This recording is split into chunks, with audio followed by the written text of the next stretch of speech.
نے امام احمد ابن حنبل رحمۃ اللہ علیہ فرماتے کہ جو بندہ نماز کو چھوڑے وہ کافر ہو جاتا ہے، مرتد ہو جاتا ہے اور دار اسلام سے خارج ہو جاتا ہے، لہذا اس کا قتل کرنا لازمی اور ضروری ہے، واجب ہے، اس کو قتل کیا جائے۔ امام شافعی رحمۃ اللہ علیہ فرماتے ہیں کہ کافر تو نہیں ہو جاتا ہے، لیکن یہ کہ اگر وہ نماز کو فرض سمجھتا ہے تو پھر وہ کافر نہیں ہوگا۔ اگر یہ سمجھتے ہیں کہ سرے سے اللہ تعالیٰ کا حکم ہی نہیں ہے تو پھر وہ کافر ہو جائے گا۔ اگر یہ سمجھتا ہے کہ نماز فرض ہے، اللہ کا حکم ہے، لیکن عملی کوتاہی ہے کہ نماز کو چھوڑ دی ہے، اور میں اس کو پھر نماز کی چھوڑنے کی وجہ سے قتل کیا جائے گا۔ کافر تو نہیں ہو لیکن اللہ تعالیٰ کے اتنے بڑے حکم کو چھوڑا ہے، لہٰذا اس وجہ سے کو قتل کیا جائے گا۔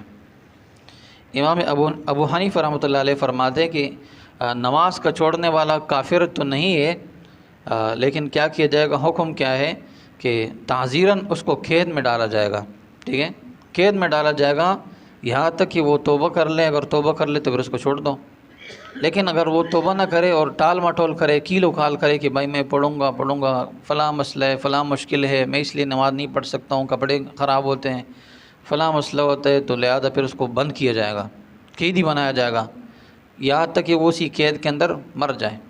تو بے نمازی اتنا بڑا منحوس آدمی ہے کہ دیکھیے ائمہ بڑے بڑے علماء گزر چکے فرماتے کہ بے نمازی کو زمین پر نہ چھوڑا جائے، اس کو ختم کیا جائے، اس کا معاملہ ہی ختم کیا جائے۔ تو اللہ تعالیٰ فرما رہے ہیں فخلف من بعدهم خلف اضاعوا الصلاة واتبعوا الشهوات فسوف يلقون غیا۔ بے نمازی کہاں جائے گا؟ جہنم کی گڑھے کے اندر جائے گا، ایک ایسا گڑھا جس سے باقی جہنم کی وادیاں اس سے پناہ مانگتی ہے، اتنا خطرناک گڑھا، ٹھیک ہے۔ تو کہا بے نمازی وہاں جائے گا۔ ایک ہوتے خلیفہ اور ایک ہوتے خلف۔ خلیفہ کہتے ہیں اچھے جانشین کو اور خلف کہتے ہیں برے جانشین کو۔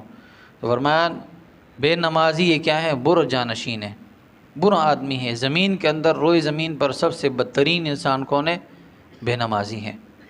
ہمارے مسلمان ہیں وہ ہفتوں بھر، مہینوں بھر، سالوں بھر مسجد کا رخ ہی کرتے ہی نہیں، بھائی مسجد کے دروازے کو بھول جاتے ہیں، صرف رمضان کے مہینے میں کبھی کبھار آ جاتے ہیں، وہ نماز پڑھ لیتے ہیں، 10 دن کے اندر 15 دن پڑھ لیتے ہیں، پھر اس کے بعد دوبارہ غائب ہو جاتے ہیں۔ تو اللہ فرما رہے فَإِن